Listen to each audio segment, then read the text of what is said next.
The Saints won. Their 65-year-old quarterback looked tremendous. Tyler Shough, you deserve a tapioca pudding and all the Wheel of Fortune you can watch before bedtime, baby. Thomas, hit that intro. Welcome to Saints Happy Hour Podcast. Yeah, we're that podcast that wins awards. Go. Oh my God. He looks like Ash from the end of Alien. Usually, Dave, I can just open my throat and it's down. Now grab a drink and enjoy the show. All right, everybody, welcome to another edition of Saints Happy Hour Podcast. As always, we are brought to you by Hard Hide Ponchatoula Strawberry Whiskey and Chilton County Peach Whiskey. I'm Ralph Marlboro, joined by everybody, Andrew, Dave, Kevin, and Thomas, running the show back in Poland. As always, best producer on earth. Thanks to everybody in the chat. Woo, Andrew, the Saints win. And the people come back like it's the first day of school. I see Jerry, Toxie P, Will, Jack, Jason Champagne, Will D, Wendell Cavalier, Schmengi, Lewis, DP. It's just so many. I can't even name them all. Thanks, guys, for joining us. It's back. The Saints win. Everybody's back. On tonight's show, Shuck It Up. Tyler was awesome. We're going to talk about one bad thing, Kellen Moore's weird fourth down decisions. We're going to pour one out for Paul Tagliabue, who saved the Saints. Gen Alpha Word of the Week, and your questions, and the hotline was amazing. As always, if we reach $100 in donation, I will drink something horrible the patrons have sent me. Thomas, how far are we away from Ralph's crippled run? All right, so as you can see, we are going strong with 117-week donation streak. We have 39 weeks to go. We can make it 38 tonight. And Cajun Sands is on a streak of his own. He won last week and 2 weeks ago for the MVP. But I can see him in the chat tonight. At least not yet. So maybe there's a chance for some new MVP to take the crown. All right, so 2 shots, and I got Long Island Iced Tea 99 proof. But Daphne, one of our female patrons, Dave, she got inspired by you just finding old booze in your house or your grandma's house and sending it to me. She found a Chivas Regal in her uncle's house, and she says, I don't know when it's from, but he died in 2004. So it's potentially very old. I had a full bottle of that I had my brother ship to me when my grandmother passed away, and it never made it to me. I think it was intercepted by a smart UPS worker. By Auntie Taylor? So here, okay, Dave, happy birthday. Everybody say hey, happy birthday to Dave. Dave. I have a question for you, Dave. Very much. Yes. What was a better gift that you got today? Whatever your lovely wife gave you, or the fact that John Summerall, the coach of Tulane, wore a Roll MFW Wave hoodie on the TV, and you're now printing money as a t-shirt shop magnet. What was a better gift? Well, I got responses for each of those. One, my wife didn't physically give me her gift to me, but she is combining my birthday and Christmas together, and she's getting me a Blackstone grill, which I've always wanted. But I do have to. Yeah, exactly. But I do have to say, for birthday alone specifically, I think John takes it because he has probably sold me today. The last time I looked at it, probably about $12,000 worth of RMFW sweatshirts and shirts today, just today alone, since he wore it. And now that's not my take home money, but that's gross sales. But that's still a nice little bump, and that's still nothing nothing that I was expecting. I'd like to give a little backstory on this whole thing because it's funny. So, Tulane came out with their City Edition stuff with the street tile and all that a few weeks ago. It got leaked by EA Sports, some of it. And when it first came out, John and RMFW, which if you don't know, I'll tell you now, it stands for Roll Motherfucking Way. Suck on this, we can bitch. say that on this podcast. It's okay to say here. We're in a safe space, and it's kind of the slogan of the team. Willie Fritz always had 1-0, and when Tulane wins, the last thing John says to the team and gets them all riled up is, roll motherfucking wave, and it's a big thing. And he sort of coined that, the RMFW and that hashtag. And so when they came out with the City Edition stuff, John texted me. He was like, wait, I want RMFW in this font, in this street tile. I said, John, you know what? Shame on me because I should have come up with that idea. That's a genius idea. Like, you're the head coach of the football team. You should be too busy coming up with game plans to beat the opponents, not coming up with genius shirt design ideas. That's definitely my idea. So anyway, so I did it, and originally it was supposed to be a shirt. We were just going to do a shirt, and I gave him the shirt weeks ago, and he's like, okay, I'm going to wear this homecoming week, press conference during practice or whatever. And I was like, great, like I'll get them printed, I'll have them ready, I'll get them prepped on the website, because as soon as people see you in this shirt, they're going to love it, they're going to freak out, they're going to really all want it. And that was the plan. Everything went according to plan, with the exception of the weather got cold this week. And Saturday, John texts me and he's like, wait, I need this on a hoodie because Tuesday it's going to be cold. So I scrambled and gave him a hoodie on Monday, literally the night before. I get him the hoodie. And I'm like, well, this is going to fuck me because it doesn't matter that I have the shirt. Like, whatever they see John in, that's what they're going to want. Like John could have worn pasties exactly right. with RM on one nipple and FW on the other nipple. And that's what I would have sold. Like, it doesn't matter. It's whatever John wears. That's what the people want. So, well, shit, I have all these shirts and I don't have any hooded sweatshirts. I didn't prepare for the hooded sweatshirts. I just prepared for the shirts. Well, anyway, but I knew it was going to be popular. I want a hoodie. I know. So I was smart enough I actually went to practice this morning, saw John, he's wearing the sweatshirt. And I actually, after practice, went straight to the store, got the sweatshirts up on the website for pre-sale because I knew people were going to be looking for them. And they're a huge hit. Go get it. It's than awesome. I even thought that they would be. So. And my headphones. All right, so that's that was Andrew. That was way too much Tulane talk, I think. Way too much Tulane talk for the podcast. Dave, you can't talk about Tulane till after Thanksgiving. Oh, deception! Oh, here we go. Happy birthday, Dave. Party popper emoji. Whoa, Oppenheimer! Wow, that's a lie. That's shocking. I thought he donated to mute you. So, Tyler Shough was awesome. No qualifiers. He was special, and we've had a couple days to digest it.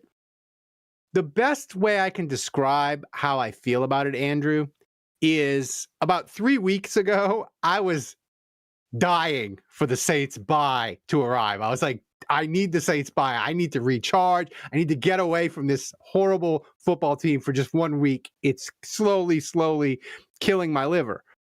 But now, after the way Shough played Sunday, I'm kind of sad that the Saints are on a bye. Like, I want to see him again.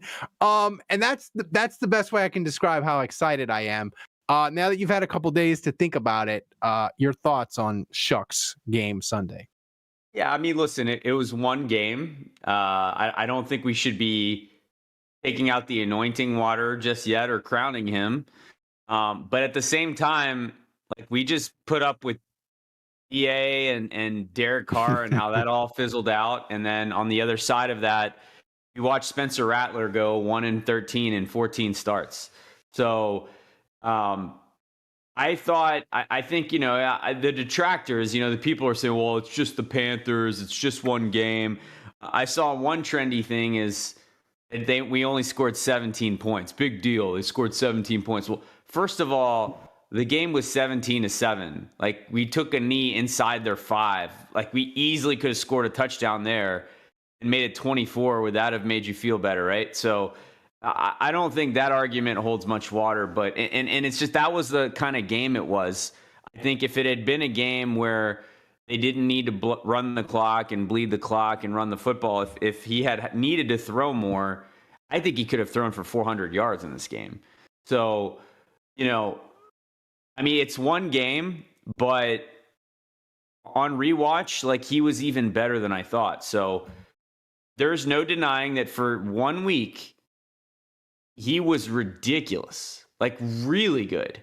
And I'm not sure that I expected him to play at that level. We have never seen Spencer Rattler play at that level in 14 starts. So, look, from here, like, now I know what he's capable of. And on one hand, it's going to make me a little bit more tolerant if he's not playing well, because I know what he's capable of doing. So I expect a rookie to make some mistakes and maybe struggle a little bit. But Deception!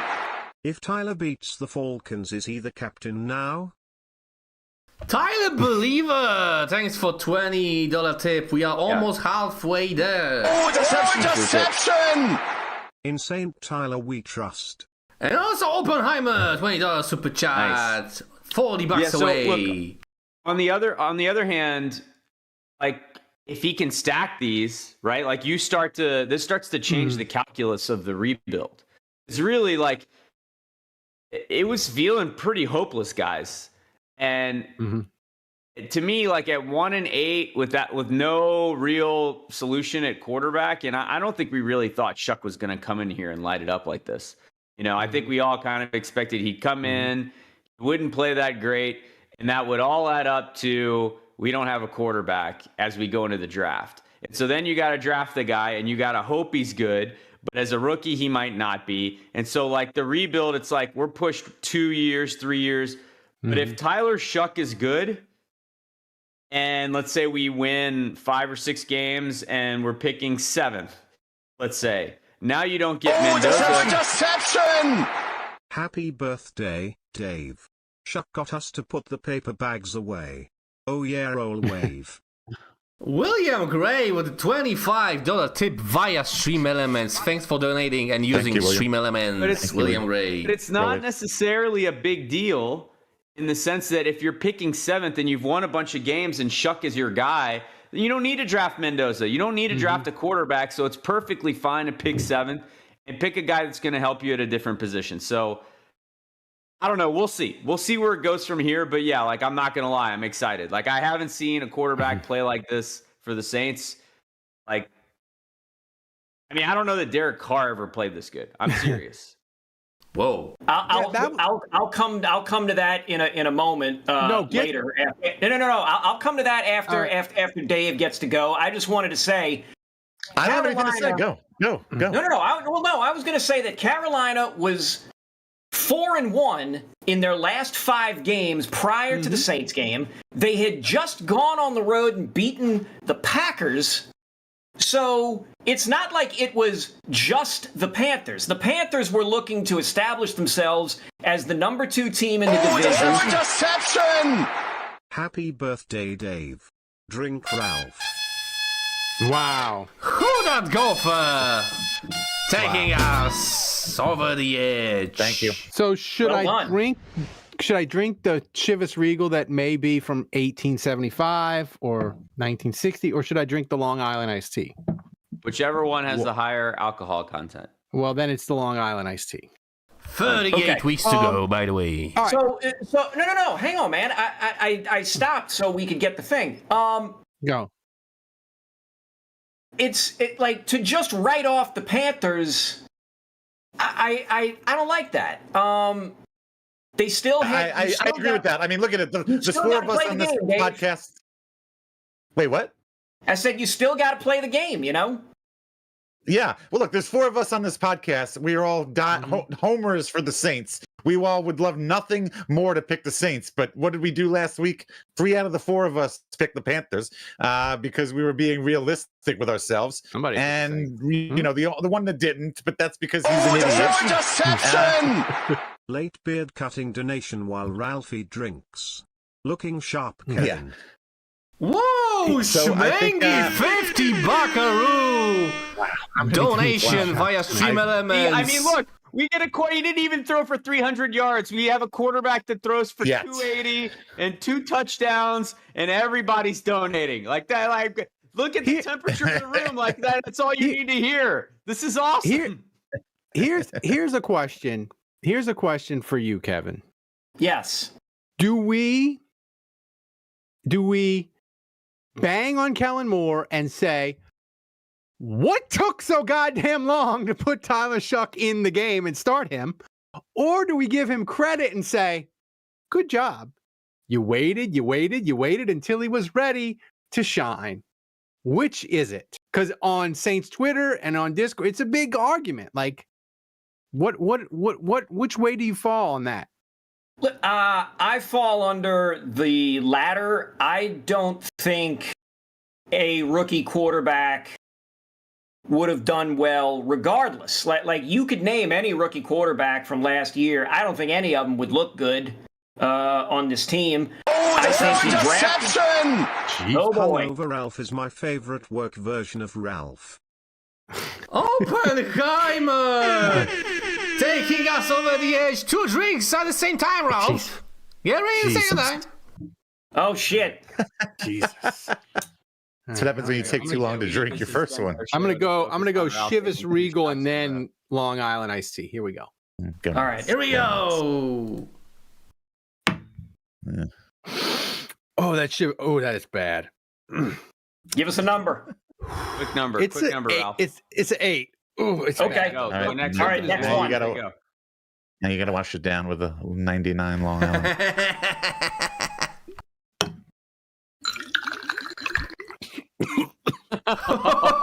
He's coughing. I hit him. Get the bucket. I Get the got him. bucket.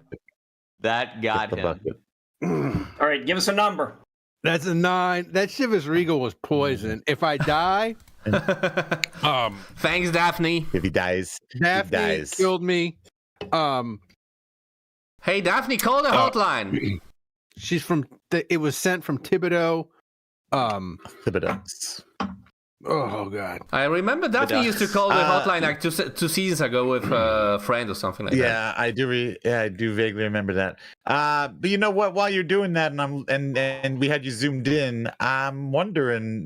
This brings up a good question here, Ralph. I'm wondering, is it just time? Do we need to take that bag off of your lights, your lava lamp back there? We do. Is it time? It is. Is it time? It is. I give it one more game, but. Oh, okay. Not until the right. bye week. I got something special planned for the bye week. Okay. Okay. All right. I always make Thomas angry, Andrew, because I have graphic requests for him, and my graphic requests they stink. But everybody got excited about Fernando Mendoza from Indiana on Saturday. He had a great touchdown pass against Penn State, and they were like, "We're locking it in. He's the savior." And Tyler Shough came along Sunday, blew that out of the water. But I said, hey, we got to have a graph, the Mendoza line graph. How close are we to drafting Mendoza, or is Tyler Shough getting us further away? So, Thomas, here we go. The Mendoza line graph, he's inching away, Andrew. he's inching away from the Mendoza line. Sick.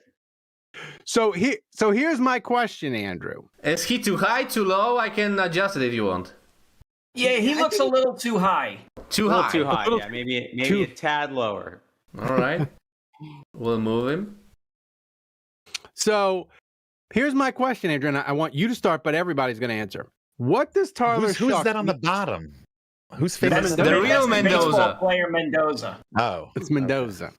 What does Tyler Shough need to do the last 7 weeks? Not what you think he needs to do for Kellen Moore, not what he needs to do to make everybody feel good. What does he need for you to be fully bought in and buy a Tyler Shough fathead or jersey for Christmas? Well, you already bought a fat head. I see it on your wall right there. So the Tyler Shough fat head's looking nice, by the way. But yeah, it's a good question. I mean, look, I don't think anything short of like not winning another game. I just like the Jets and the Titans are so bad.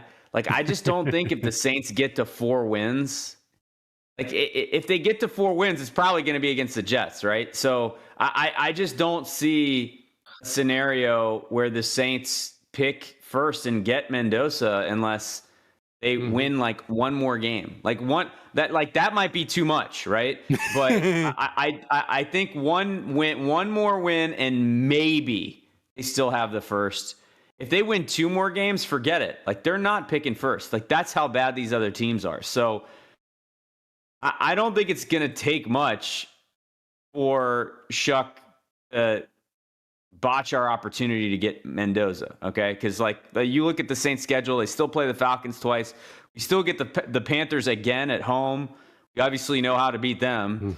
We got the Titans, we got the Jets, we got the Dolphins. So there's some real soft teams in the schedule and a lot of opportunities to stack some wins. Andrew, we went through.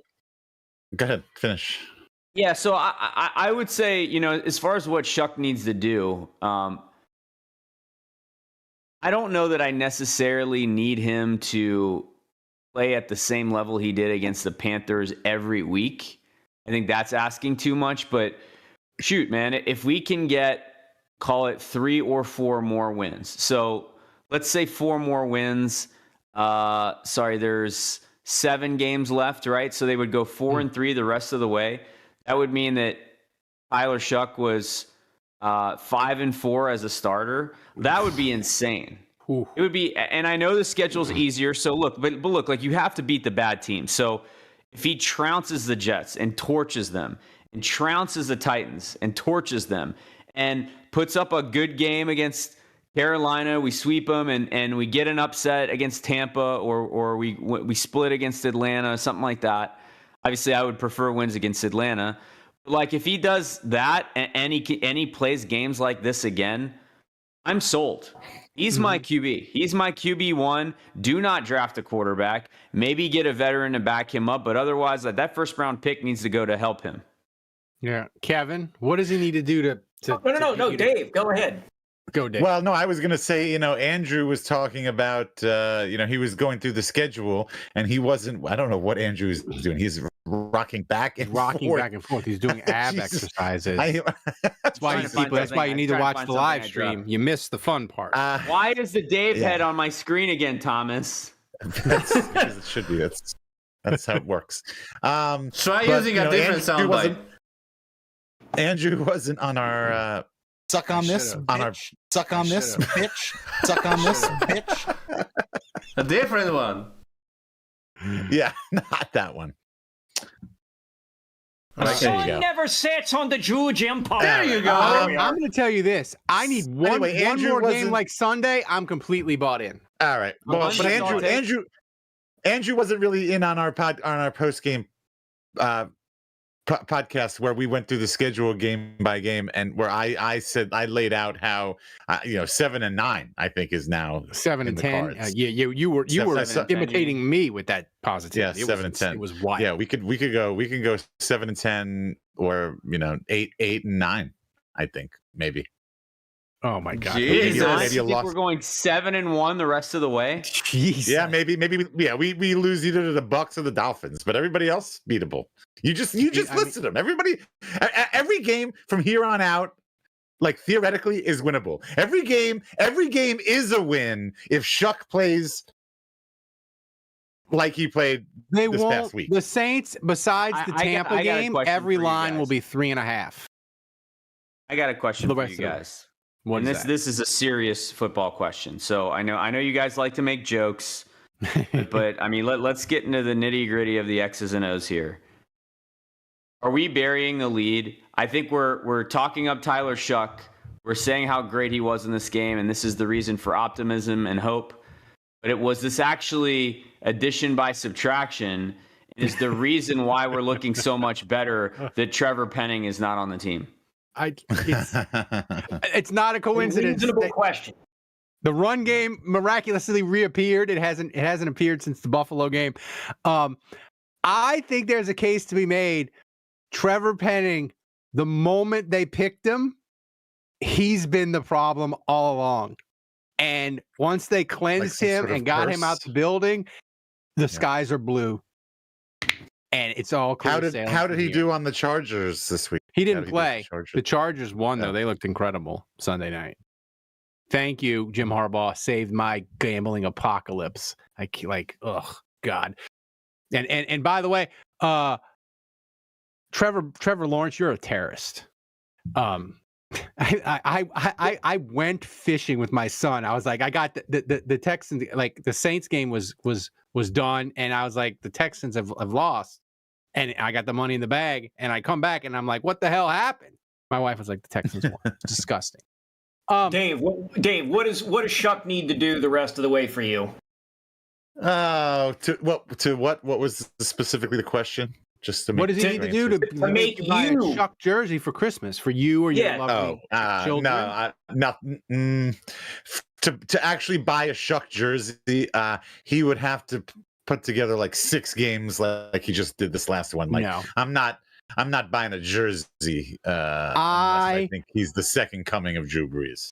I'm gonna give friend of the program John O'Barnes credit. Thomas, do you have that tweet that he did? Oh yeah, that was funny.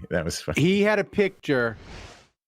Kellen Moore, if you can enhance, that man is smiling ear to ear in the second half over Tyler Shough. He has found the love of his life, Andrew. Tyler Shough is the guy. He's the guy. And it's like you can argue, dude, it's decided, man. Tyler Shough is the quarterback for the Saints. I think it's the sunglasses unless too. he gets hurt.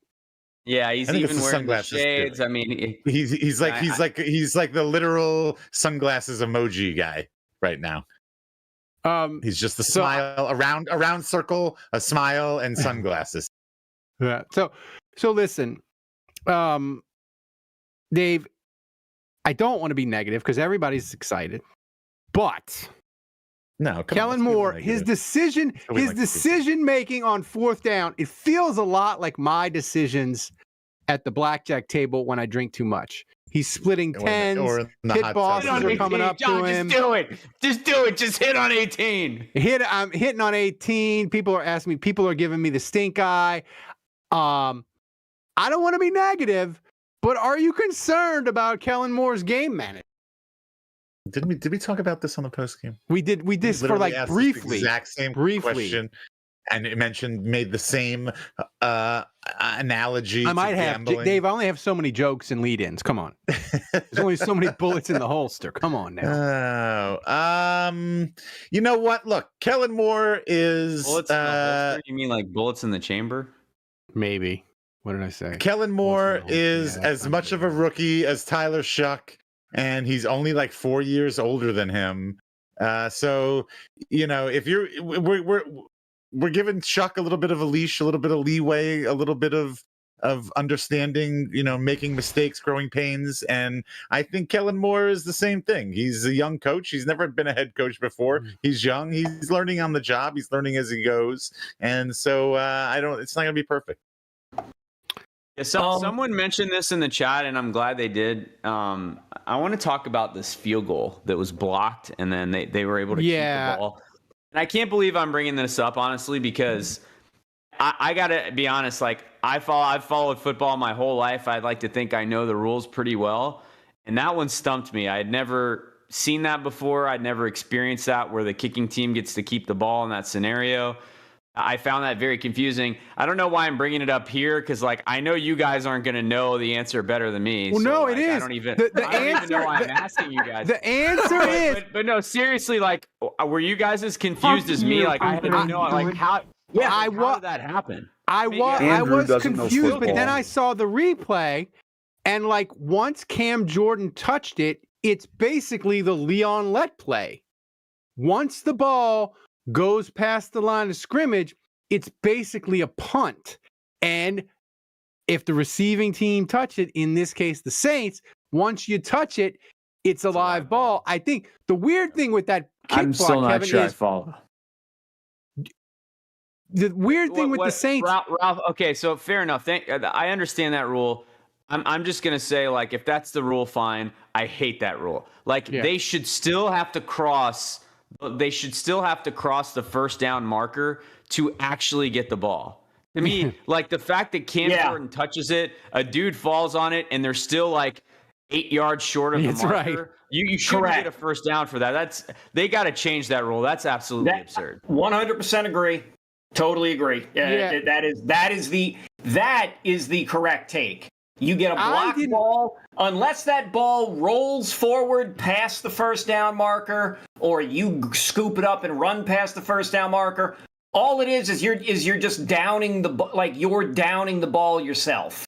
Yeah, like that's the thing. Like I feel like you got to have possession of it. I think the thing that was weird, Andrew, is it was a field goal block, and it didn't do the normal thing where it stays behind the line of scrimmage. It like blocked it, like caromed off a goddamn helmet. And I gotta say, up until that moment, my Sunday was delightful. And then I was like, oh Jesus, here we go. Full shenanigans. The Saints are going to figure out a way to blow this game, and we're going to be bitching about this play all week. But the Saints, man. Well, hold on. So if I understand this correctly, I just want to make sure I get this. If a guy blocks a field goal and it goes backwards, like it goes towards the kicking team's end zone, you with me so far? So like you bat the ball on a field goal, it goes past the holder, past the kicker, right? And then you're trying to scoop it up to go score a touchdown. You fail to gain possession, and the holder falls on the ball like 30 yards behind the line of scrimmage. That's a first down for the kicking team? No, because it's not a kick, it's a fumble. It has to go behind. It has to go beyond the line of scrimmage. So once it crosses the line of scrimmage, then it's a live ball. That's correct. Right. That's right. With no down distance to gain. That's right. That is it's like a punt. Wild. That is absolutely wild. Wild. It's a punt. What the hell was I going to say? I never got to answer the Shough question. There is nothing Shough can do to get me to buy a jersey. I never bought a Drew Brees jersey. I never bought a Drew Brees jersey. I am incredibly cheap. Okay, fair. Jerseys are incredibly expensive. And you can't wear them many places. The guy didn't shave because he couldn't afford a razor, for crying out loud. Right. You're gonna make him buy a Shough jersey. Right. I literally hacked at my own and face. buy a knockoff Tyler Shough jersey by the Eiffel Tower and mail it to you. Kevin. Maybe they can print you one. Okay. Yeah, okay. So a knockoff jersey or whatever I would buy if Shough basically threw 14, 15 touchdown passes, 4 interceptions, and let's say 2,300 yards passing. Dude, if that happens, he might win Rookie of the Year, and I might cash that Rookie of the Year ticket I have in my drawer somewhere. Like, well, listen, if he throws, you bet on him for Rookie of the Year earlier this season? did, Dave. I did. If he averages, I think I have a ticket. I have like a $25 Tyler Shough Rookie Kevin of the Year ticket. Oppenheimer in the chat said, "This explains why Kevin is single, no commitment." Kevin, can we show the people what you did with the shaving money? No, that wasn't the shaving money. That was so. Yeah, I mean, we can show them. OnlyFans money. Yeah. Shit. I wish, brother, if I was making OnlyFans money, I'd be living in better accommodations, I can assure you. So this past weekend, I went and got a tattoo on my forearm. It's upside down for everybody here. Only God can judge me. Yeah. Hang on. I'll hold it out. There you go. That's better. See if I can... like an opening band for the sun is what it is. Yes, that is my favorite song lyric from Pearl Jam off their Yield album. And yeah, I've wanted to have it for a while. I had a friend suggest I get it on the inside of my forearm. And I thought it would hurt. And yes, it did. Wow. Yes, it did. It was actually pretty quick, though. It was like I was down on the thing for about 30, 40 minutes. Yeah. Before we get to our next topic, I want to remind people, the only thing that's more awesome than Kevin's new tattoo, is Hard Hide Ponchatoula Strawberry Whiskey. And it is a strawberry-flavored whiskey blended with aged wheat whiskey, American light whiskey, Cocktail and Sons, strawberry and lemon syrup, fresh strawberries from Jonesdale Farm in Ponchatoula, Louisiana. It's 86 proof. The whiskey is blended and bottled at the Sugarfield Distillery in Gonzales, Louisiana. You can pick up a bottle wherever fine spirits are sold in Louisiana, Mississippi, Texas, and Tennessee. To learn more and to find a location to get a bottle near you, go to hardhidewhiskies.com. Hardhide Ponchatoula Strawberry Whiskey, supporting Saints Happy Hour all football season long. So support the people who support the show. Grab a bottle of Hardhide Ponchatoula Strawberry Whiskey today. I know John at Hardhide always listens and watches the show. John, I'm the only person in America, I think, that had a worse gambling weekend than you. It was carnage in the Marlboro household.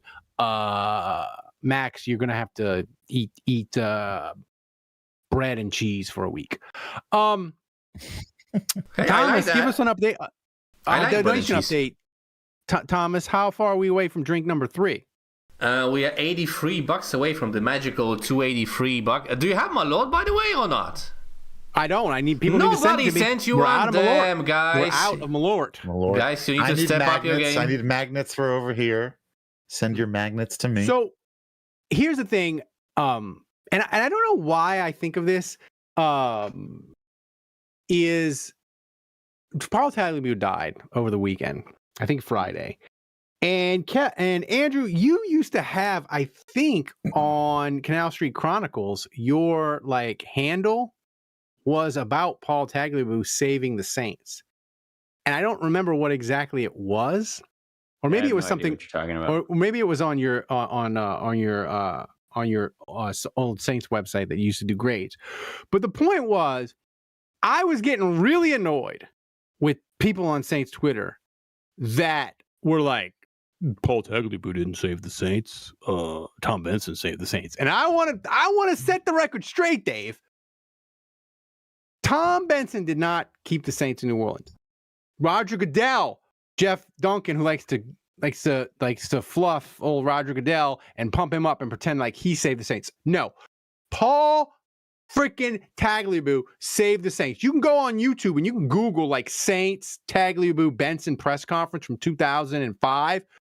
Tom Benson has smoke coming out of his ears when Tagliabue announced Saints are going there, playing in Baton Rouge, and we're going to rebuild the dome, and they're going to be coming back to the dome in 2006. Tom Benson had nothing to do with it. He wanted to go to San Antonio. It was done. The mayor of San Antonio was like, we want the Saints. We're ready to have the Saints. Paul Tagliabue saved the freaking Saints in New Orleans. And I just think it's shout out to Arnie Fielko. Yes. Yeah, Arnold Fulgen. Yeah. And I just feel like people have, it's 20 years ago. People have short attention spans. People forget it and the hagiography of Benson and all that. But it just pisses me off, Andrew, because Tagliabue was like, this is not happening. We're not taking this bullet for you, Tom Benson. You're staying in New Orleans at least for a year. You're going to rebuild the dome. We'll see if they can do it. You're staying. Tagliabue did that. And not only that, he gave Goodell the finger during Bounty Gate and was like, Bounty Gate's a bunch of bullshit. And revoked all the suspension for the players. I believe Paul Tagliabue deserves a goddamn statue in somewhere in Champion Square. Yeah, I remember saying something along the lines of he should never have to pay for a drink ever again in New Orleans. So yeah, rest in peace, Paul Tagliabue. But yeah, no, he's big for our history. And as you said, Ralph, there was a lot of turmoil between him and Tom Benson. The Saints moved to San Antonio, relocated during Hurricane Katrina, and Benson was in cahoots and talking to the mayor of San Antonio and ready to move the team, and that was his plan, and that's what he wanted to do. And quite simply, Tagliabue said, no, this would be a PR nightmare for us, to not stand by the city in their darkest time, and you can't do this to them. We got to move back. And now Benson had some dissension in the ranks. A cool story about this is, so at the time, Arnold Fielko was the president of the Saints. Is that right? Yeah. So he had Lash's job, and he was kind of telling the media no, we're not abandoning New Orleans. This is who we are. We're definitely coming back. And Tom Benson was so pissed at him for saying that publicly. And he felt empowered by Paul Tagliabue. He was talking to Paul Tagliabue, and he knew that the NFL was going to block this and it wasn't going to allow them to move. So he felt empowered to speak publicly and kind of defend him or defend the fact that, yeah, we're not going to say. But he kind of went against Benson. So Benson fires Arnold Fielko. and immediately promotes, Lauscha and Mickey Loomis. And, I think at the time, Benson started to feel more loyalty to his yes men because of that. And I think that's a big reason why Loomis was able to ascend the ranks and get more power and was put in the will and all that. So all of you that hate Loomis, like he was one of the guys that was kind of a yes man, and Benson trusted him. Philco decided to go against Benson and basically say, no, this is the wrong thing. Like, we have to do the right thing here. And so I'm going to fight for that. And so I'll always respect that. And a cool story is that after the Saints won the Super Bowl, I knew that Philco was he was working like the Hall of Fame for, I forget what. I don't think it was in football anymore. It was a Hall of Fame for some other sport. But I emailed him and I just sent him an email like, hey, I know you're not with the team anymore. I know that you left under, kind of chaotic terms and there was bad blood there. But I want you to know that like there's fans that remember what you did and that you stood for the city, you stood for the team, and that now I'm sitting here with my son and like the Saints are Super Bowl champions and he gets to watch Drew Brees and this amazing team in New Orleans. And that wouldn't have been possible without you standing up for your city, sticking up for us in our darkest time. And I'll never forget, as a fan, I'll never forget it. I sent him that email. He wrote back a really nice reply. About 3 years later, someone said to me, oh, you're Andrew Juge. I know you. And I'm like, well, how do you know me? And she said, well, I worked for Arnold Philco. And the email that you sent him was printed and framed in his office. Wow. So that was like the cool. I learned that. I learned that much later. But anyway, so really. Yeah, isn't that crazy? You never told us the story. Yeah, it's crazy that you haven't shared the story. Philco and Tagliabue, man, like the Saints aren't in New Orleans anymore without those two guys. Yeah. So like I will always hold deep appreciation for that. And one thing I was sad about when I did the Bounty Gate, Dave, with my incredible attire that I had with the quarter zip and the sports coat. The one thing that I was sad was that's right. They cut from that is I had a rant when they were having me watch like video clips. And the one thing that I have fought with Jeff Duncan about, and he's gone back and forth with Twitter, but he's wrong and I don't care. He's like, well, Roger Goodell was spearheading. He helped them rebuild the dome and he helped keep them in New Orleans. And I was like, who was commissioner, Jeff? Tagliabue was commissioner. Goodell was second in command. He did what his boss told him to do. If Tagliabue had said, yeah, the Saints, you can go to San Antonio. Goodell, we need you to pack the boxes up on airline. Goodell would have had packing tape and packed the freaking boxes. Goodell did what he was told. Tagliabue made that decision. And it all stemmed from him. And I think you're right, Andrew. Philco was empowered to do it. But Kevin, I just think am I becoming an old man that like people don't know history? They don't know history. And I feel like they should. I feel like it's you're really pushing important. 50, buddy. I am, but I'm still in that crucial demographic, Dave, 18 to 49 until March. I just feel like Kevin, I don't expect people to know Saints history like I am because I'm a freak and my mind is filled with useless Saints information. But I feel like this is really important. And only useless Saints information. But yeah, Ralph, I actually feel like, so the Saints came back, right? Mm-hmm. And they immediately sold out. That was actually back in 2006. That was a real sellout. Like that was all the Saints fans in the seats and not resells and bullshit. But no brokers. That's right. Yeah, they immediately sold out. And this was the kicker. They got Reggie Bush. The team was immediately good. And they win their division. They go to the NFC Championship that year. And so like Benson was able to kind of ride this wave coming back and somehow pivot to everyone memory holding this in like less than 6 months. And Benson was able to like somehow flip this on its head and get all this goodwill. And then somewhere along the way, him and Gail are like, we'd never leave New Orleans. Like, this is the greatest city yet. You know what I mean? And he would start saying that, and people bought it, and kind of no one brought up the past. No one thought about it. So honestly, like, the craziest part of all of it was that I felt like Benson just kind of got off scot-free. Well, it helps. So here's something. Here's two things. One, yes, Tom Benson was considered an enemy briefly, but I remember after the Super Bowl, in the 2009 season, like pre-Super Bowl, I remember I was saying, hey, I want the team to win for Benson, like to sort of wash that stain away of him wanting to leave. And after they had won, I said, that's great. Like, that's something for Benson's legacy. And I'm happy for him for that. But in the aftermath of Katrina, Tom Benson was close to public enemy number one, non-politics division. I mean, Kevin, people forget. He almost got into fisticuffs. That's right. Trying to leave Tiger Stadium with a fan. And I remember Lee Zurich was there with a camera for WWL trying to follow him and get an interview.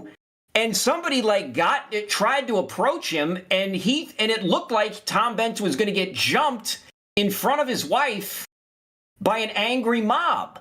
The other thing to remember is that this is partly why everybody was so willing to welcome, to be so welcoming back to Tom Benson, is because in the immediate aftermath of Katrina, Benson was like, well, we don't know what might happen, San Antonio, yada, yada, yada. And he wasn't putting 10 toes down, so to speak. The New Orleans Hornets owner, George Shinn, meanwhile, immediately came out and said, we're not going to go anywhere. We want to stay. New Orleans is our home. And then they went to OKC and were doing tremendous there. And then they got pulled back anyway. And George Shinn was basically, Pouty McPowderson. And finally, when the opportunity came for them to leave, he was out the door like a cartoon in the wall. And so Tom Benson was like, all right, fine, we'll stay. And so it was like, all right, well, this guy flat out lied to us and bolted. This guy at least said, spoke his piece, and then we kept him here anyway, and he's putting a winner on the field, so fine, whatever. But those are two other things to remember. Is Benson almost got attacked by a mob? Dave, did you paint the Hornets guy? Did you paint your refrigerator after Katrina Benson on your refrigerator when it was out of the No, on the store. We had the store boarded up, and after Katrina, before we even got back and unboarded it, somebody had spray painted "fuck Tom Benson" on the wood on my store. I have a picture of it. I will say this about Tom Benson is, the calculus changed, right? He was like, the Saints had never sold out a season prior to 2006 ever. Not even close. I think in his heart, he wanted a new stadium. He was struggling to negotiate with the city of New Orleans and the state of Louisiana, and he just felt like he was never going to be able to compete. He felt like San Antonio was ready to welcome him. They were ready to give him the money he wanted to be able to be more successful. So it felt like a better situation at the time. He came back to the Superdome. It was newly renovated. A ton of money went into that. That was basically insurance money, right? So a ton of money went in. Yeah, it went into renovating it, and the calculus changed, and season tickets were sold out, and he had a full stadium, and the team started winning. And so, yeah, I mean, in the end, it's just weird how it played out. But anyway, someone in the chat wanted to talk about the defense. So just getting back to the game for a second. Wait! No, I had one other thing to say about that. I thought it was funny. I never put this together. I never put two and two together until we started talking about it here. But Andrew, you mentioned how the whole San Antonio thing was kind of the start of Mickey Loomis, because Mickey Loomis said, yeah, Tom, I think that's a great idea. Let's move to San Antonio. And it winds up maybe he didn't say, it wasn't his idea, but he was certainly willing to go along with it or whatever. But that was basically, and of course, like you guys just said, that ended up not happening. And what ended up happening ended up becoming great and wonderful. And that's the first of the Mickey Loomis moves where he wants to do something. He wants to get to Deshaun Watson, or he wants to do this, and he doesn't end up happening. And it ends up being way better that he didn't get what he wanted.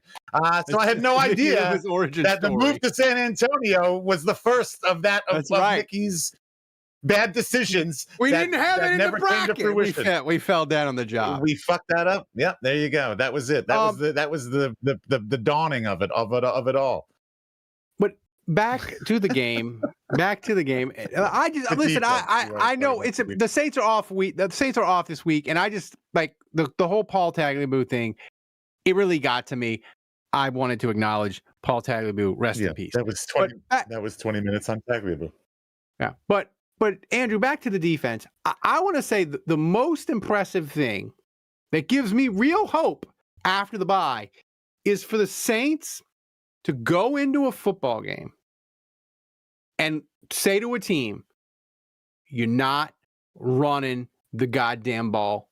Your quarterback's going to beat us. To be able to do that, I think is a pillar. And it proves that they can stop the run when they want to, when they commit everything to it. And yes, maybe Penix or maybe freaking Tua if he's not concussed. Maybe they get lit up. But to be able to do that on defense, it gives me real optimism about the defense these last 7 weeks. Yeah, I mean, look, it was one game again, but man, this was an indictment of Bryce Young. I mean, oh Lord. He took a big step backwards, and I'm kind of back on that guy's terrible train. But yeah, I was surprised that they were. I mean, Rico Dowdle's had a good season. He ran for over 200 yards in one game. He's having a great season. So I was very surprised to kind of see the Saints completely control the line of scrimmage, be very effective against the run, and really force the Panthers. Like, look, if you're going to beat us, you're going to beat us by throwing the ball, and they just flat out couldn't. And yeah, for the coverage to be good, for the pass rush to be good, to control the line of scrimmage like that. I mean, this was a dominant performance. I mean, the weird thing is it was 7-0 to start the game. And really it shouldn't have been because they stopped him twice. And Brissy had a stupid offside penalty that was maddening. And then he just quit on the play, didn't even give any effort. So that was really annoying. And then Demario Davis gets the pick, and it gets called back for what I thought was a bogus rough in the passer. I thought that was a very poor call by the referees on Justin Reed. I thought that was awful. So they wipe away a Demario Davis pick, and then they get in the end zone. They're up 7-0. Okay, fine. We're used to this. We see that every week. The Panthers didn't score again. I'm not sure they crossed the 50 after that. It was just nuts how good the defense played. It was completely dominant, and I think I said this in the postgame. The only thing that kind of made me regret the defensive performance a little bit is I felt like Shough could have gone for 400. I really thought he could have lit them up if they would have needed it, right? Right, but they didn't need it. Like, they just decided to bleed the clock. So anyway, this game had everything, man. It was beautiful. Like, Taysom Hill ran the ball. Jawan Johnson didn't drop a pass or fumble. Olave had a ridiculous catch. Shough was awesome. Dude, like, I don't even know what to do with myself. That game was crazy. Kevin, go ahead. On that point about the scoring, because this was something Juge said at the start, and we're able to actually circle back to it. The Saints all year only scored 20 or more points twice. They've scored 15, they've scored under 15, so 14 or fewer points 6 times.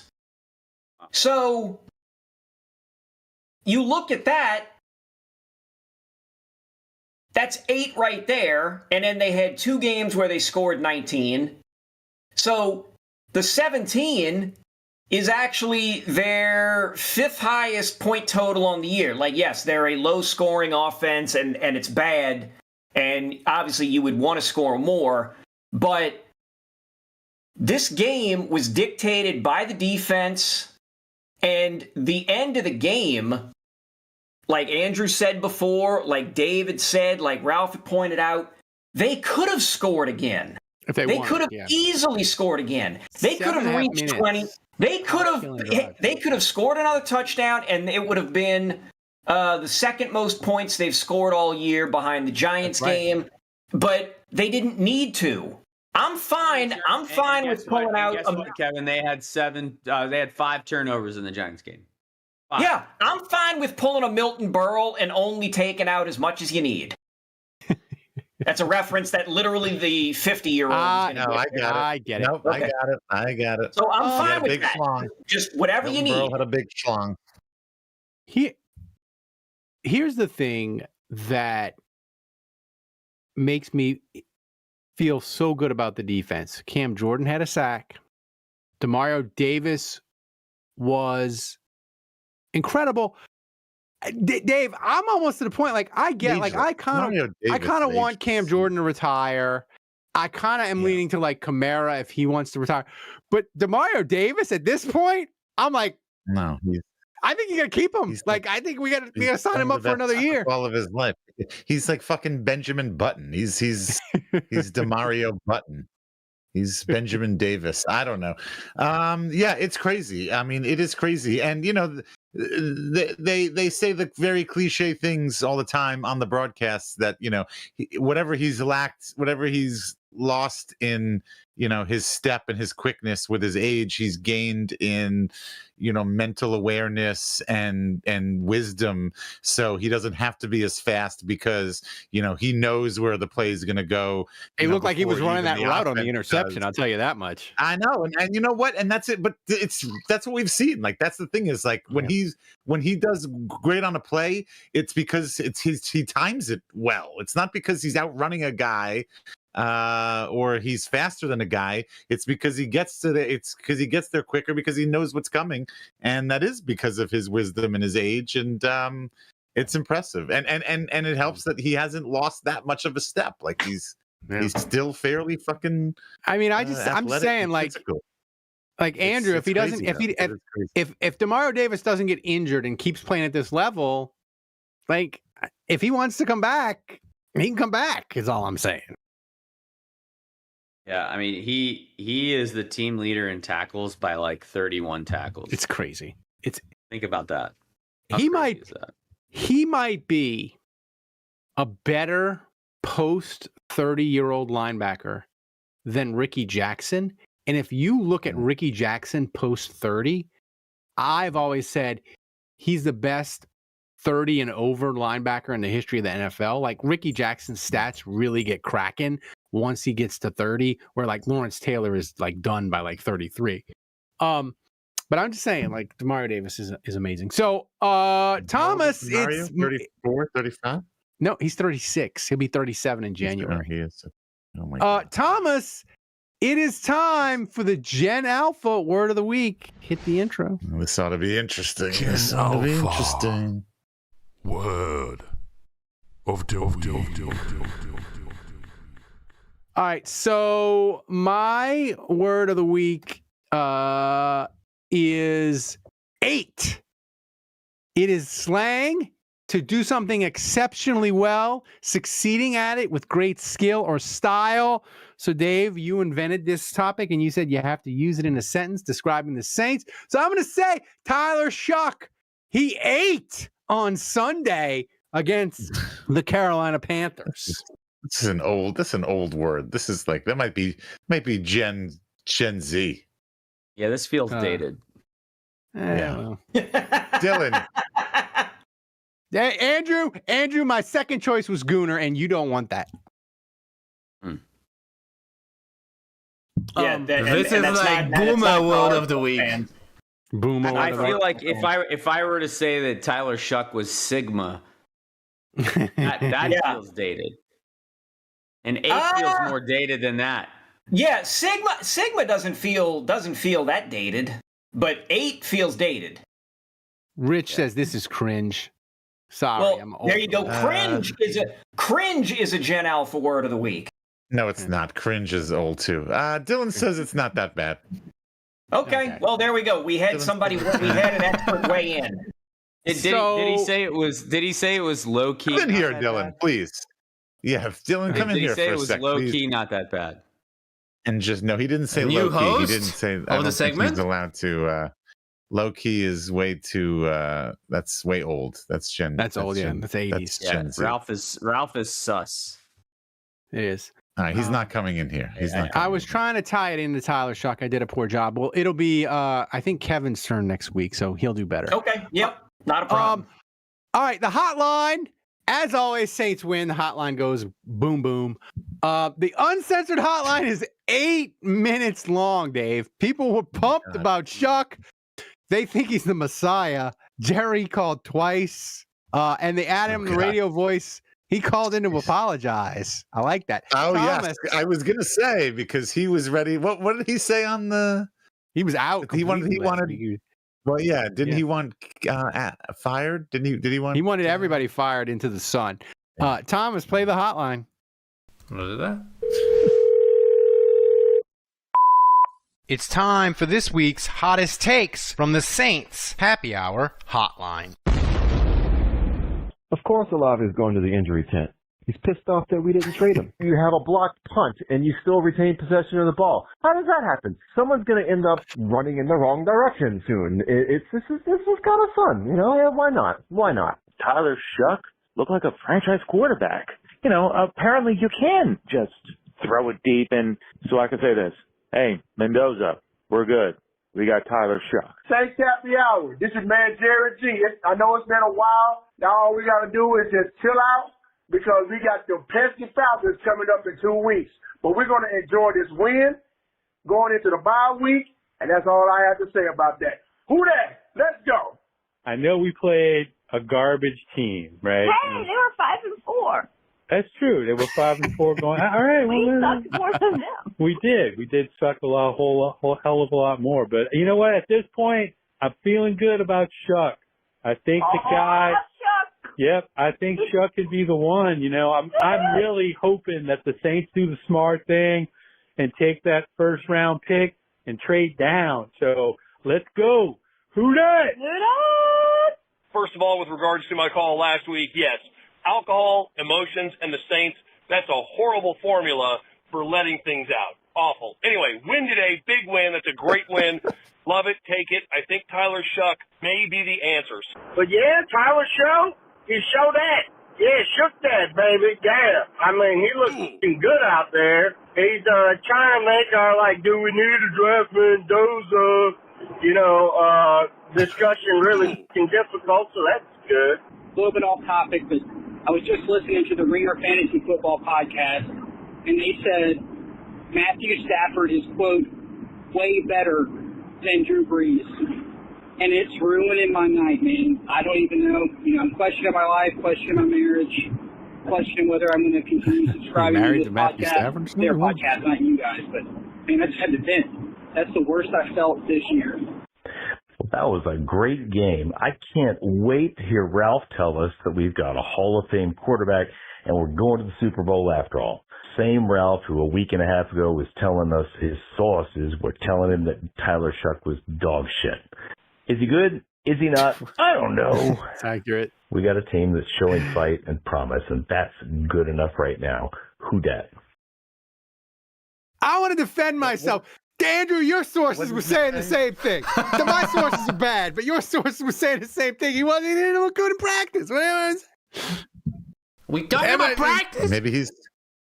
Maybe he's one of those guys. Yeah, maybe he doesn't practice well. He just shines in games. That's Shough. Maybe he likes Call of Duty. Factor. Yeah.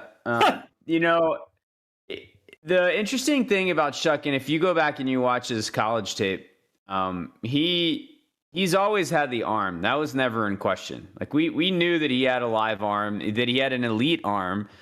And the reason he didn't get picked in the first round was because he had an injury history. He was 26 years old, and he only really had 1 year under his belt of healthy playing where he was good statistically, and that was his last year at Louisville. That was good enough to get him drafted by the Saints at 40. But yeah, I mean, there were some question marks. But I think if you look at the tape, like there's never any question that like size, he can run a little bit. I mean, elite arm strength. Like I would put him up against any guy that was in the draft last year. Better arm talent than any of those guys. So then you ask yourself, okay, well, like where were the holes? And, I think he would get easily rattled. He would kind of like freak out. Panic comedy. I mean, we've seen kind of the clips where he panics and has a bad play. So that's not a great look. But it was really interesting to hear Kellen Moore talk. And I'll say I've been down on Kellen Moore. I've been really concerned that he might not be any good. And to hear him talk about how he developed Shough and saying like, yeah, the thing we've really been working on with him is climbing the pocket, keeping his eyes downfield, moving his feet to a spot, resetting, and then throwing again. And like he was executing that masterfully in the pocket. And that's he didn't really do that consistently in college. And so the fact that he's been working on that for 10 weeks and that he executed it really well in this game it's not only is it like eye-opening for his performance and how well he played, but it's actually given me a little bit of hope for Kellen Moore too. Well, and to your point, Kellen Moore, his press conferences are pretty boring. Like he talks about ops and it's just it's boring as hell. But the one thing he said last week that was really interesting, somebody asked him about quarterback pressure, and he was like, the thing that you cannot do is you cannot go backwards and out towards the sidelines. When you go back and out, that's when catastrophe happened. And he explained it, and it was really interesting. And I was like, oh, that's really specific stuff about the pocket. Most times coaches are like, they just give these like... I'm sorry, Ralph, can he say that a little bit? Can he say that a little bit louder so that his offensive coordinator's son can hear? What's that? You say you can't go backwards and out? You can't do that? It's all Doug Garrett Nussmeier. That's all he does. I mean, Ralph, really you can't be me with that quote. Yeah, obviously. Yeah, but Ralph, I mean, you really can't be surprised by that. I mean, Kellen Moore was a fairly successful quarterback, certainly in college, not necessarily so much in college. I would say in the NFL, but like he knows that's where he comes from, and he's that's true. He knows but a lot about the ins and the outs of being a quarterback. Not all good quarterbacks become great coaches, though. And he wasn't a good quarterback. He wasn't. I wouldn't expect Drew Brees to become a great coach. Like that would be like that doesn't happen. But Kellen Moore was an average NFL quarterback. He was a good college quarterback, but he was an average NFL quarterback. So that's okay. I would say that Kellen Moore was much further below than average. Even better. Even better. Then that means I can't wait for Drew Brees to do a Saints game now that he's working at Fox. And we might have to have the black and gold level. We might have to have my wife on to talk about Mark Sanchez fumbling the bag. She was very upset that Mark Sanchez didn't represent her people well. She was very upset about that. People. Sanchez got a little stabby. So didn't he get stabbed? He got stabbed. He didn't get stabbed. Yeah, but he also stabbed. No, he got stabbed. He got maced. He was not stabby. He got maced. I thought the other guy was injured. No. Well, the other guy was injured because the other guy maced him and he kept on coming. It didn't do the trick. And then the other guy had to pull out a knife to stop him because Sanchez was high as the Rocky Mountains, apparently. So anyway, we got... So, Saints Happy Hour viewer questions are brought to you by Hard Hide Ponchatoula Strawberry Whiskey and Chilton County Peach Whiskey. You can pick up a bottle wherever fine spirits are sold in Louisiana, Mississippi, Texas, and Tennessee. To learn more and to find a location to get a bottle near you, go to www.hardhidewhiskies.com. Thomas, take it to the top. Roger that.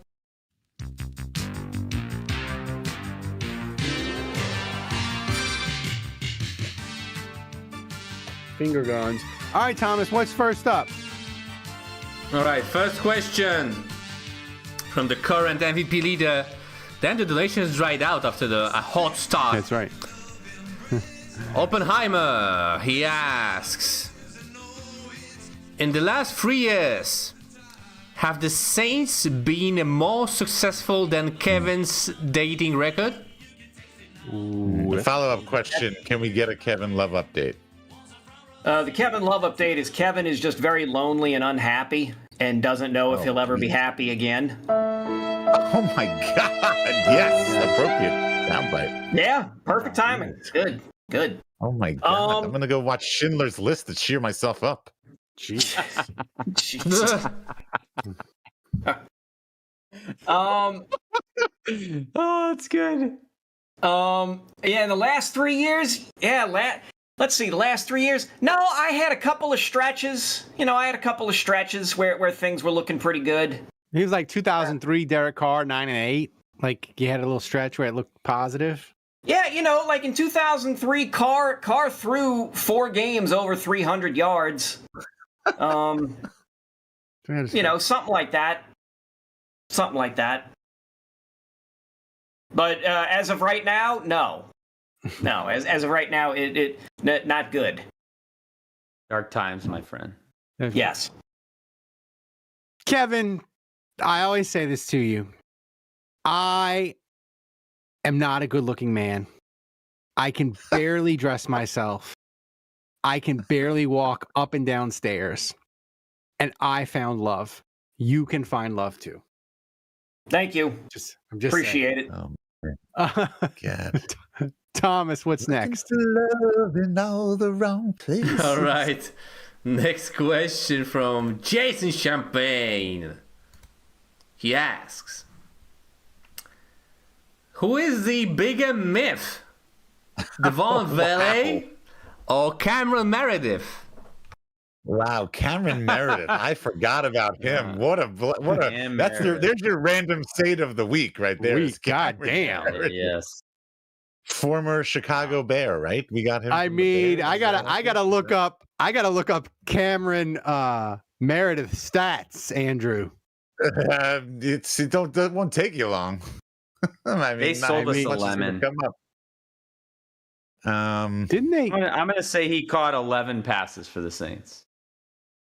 I don't even know if it was that many.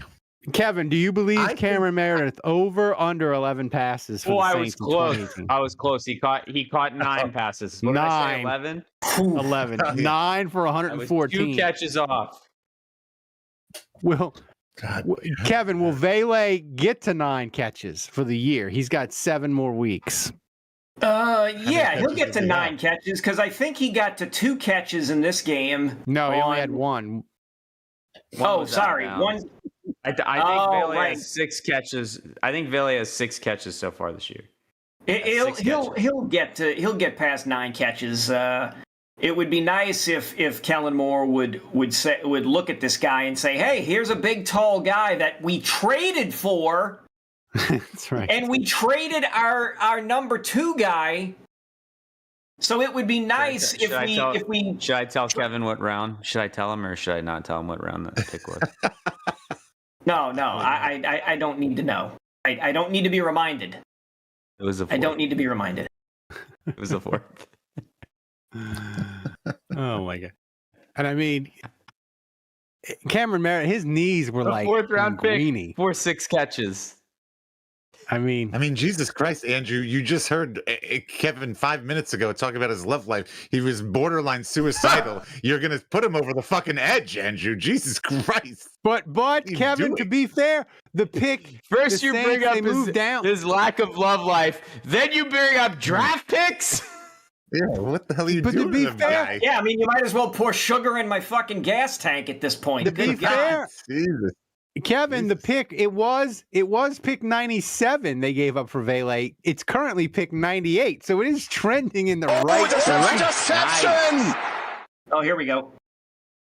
Oh, there's still hope for quote unquote Kyle Kyle 44. Thanks for 28.3 magical tip. Andrew Juge, he says Ambush says Juge is a monster. Thomas, what's next? Wait, hold on, Thomas. How far are we away from third shot for Ralph? Oh God. About $55 away. Yep. All right, come on, y'all. Donate. We're $55 away. If you haven't many more donated questions? yet, come on. It's Tyler Shough season. We got to celebrate. Yeah. Let's go. Go ahead. What's next, Thomas? Yeah, 2 more questions. You got time, guys. 2 more. Next. Yeah.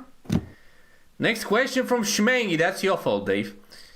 Schmangy asks, what's the opinion on Banks?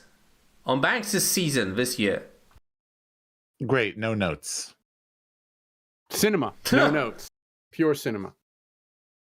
I think he's looked like a rookie, a little bit up and down. It hasn't been perfect, but that's what you would expect. But way more good than bad. I saw something today. Listen, I always crap on PFF, so you can't just like them, say they're good when they do something you like. The one thing I'll say, Andrew, is that center they got from Jacksonville when they did a trash swap? Is he not terrible, Fortner? Uh, I mean, he does that weird like snap, not snap thing. He gets us penalized once a game because he forgets to do he forgets to do the one thing. Like, you know, you get paid a lot of money to be the guy who holds the ball, and then you got to put it between your legs and let it go once it gets between your legs. That's like the one thing. Sometimes you have to throw it a little bit, and sometimes you just have to kind of hand it off a little bit. But regardless, once it goes through your legs, you're supposed to get rid of it and not hold on to it. And that's the one job you got. And he seems to have a little bit of a problem with that. That aside, though, all jokes aside, he has played pretty well. And that's, look, I think if we're going to crush Loomis on Vele, we got to give him some love for shipping out Colin Saunders, who has never been very good for the Saints. And is he still on Jacksonville's team? I'm not even sure. Has never lived up to the most fun thing that Saunders ever did was take a handoff, intercept Patrick and get Mahomes. a first down for us. And, that's true. But I think Fortner's played pretty well. That was a nice pickup, and I think looking to the future now, like if McCoy were ever to get hurt again, I feel like there's a guy on the team that can step in and we can trust him. I feel like the Richards trade, he was bad when I rewatched it today, Andrew. You were right, he was bad, but he wasn't like Tony Hill's calamity. What's the other Bryce something? Who was the other type? Bryce Harris. Bryce Harris. There's your random saint of the week. Like those guys are like calamities. Like Richards wasn't a full calamity. turnstile. Full turn. He was like Richards like a broken turnstile. Like you can get through, but you got to like nudge it a little bit. Thomas, what's next? All right, final question of the show belongs to Aldi Marino, a late Halloween question.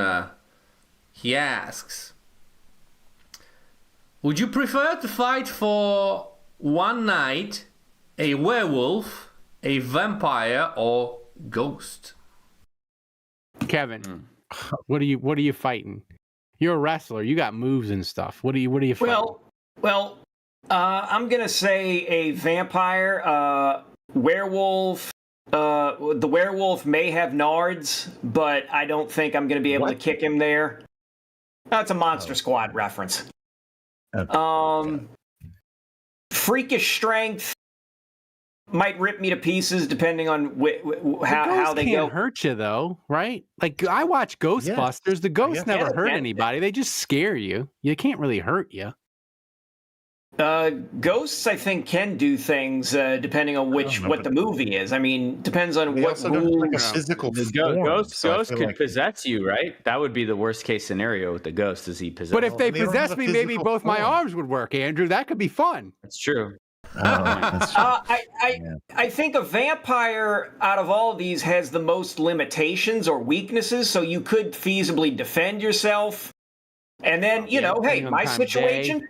And look, my situation, who knows? Maybe it's a sexy vampire. Maybe I'm like, hey, I need to just give up the ghost, so to speak, and roll that way and be a vampire's thrall. Maybe that's the solution to Kevin's love life.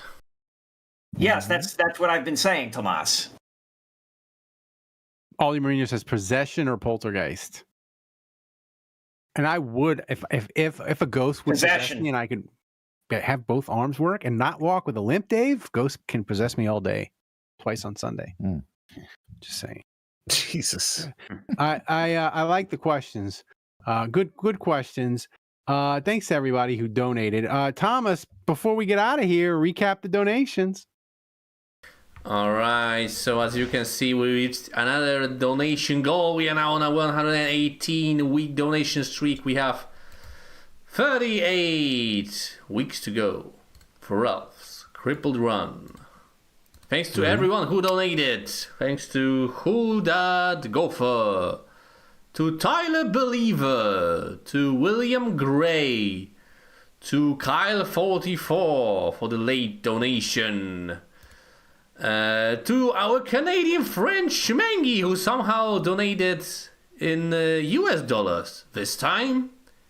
And to the MVP for the 4th time this season with 85 buckaroos, breaking Cajun Sands streak. Who is? Dave, close your ears. It's the one and only Tulane hater, Oppenheimer time. Congratulations. Dave, when me and you are both wearing the hoodie, in a couple of weeks, I think it's going to melt Oppenheimer's brain. The one thing I will say, I had somebody, Thomas, they sent me a DM. They said that we need to create a tier above black and gold where the person, they can block my phone number so I can't contact them, but they want to be able to talk, to you. So maybe we can create that tier.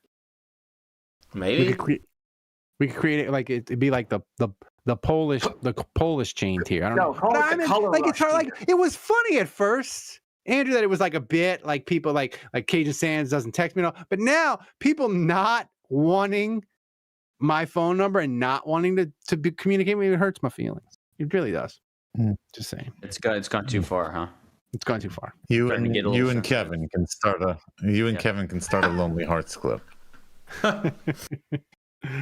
I'm not lonely, Dave. I'm just old, and I'm old man now. People treat me with respect, but you know what, Dave?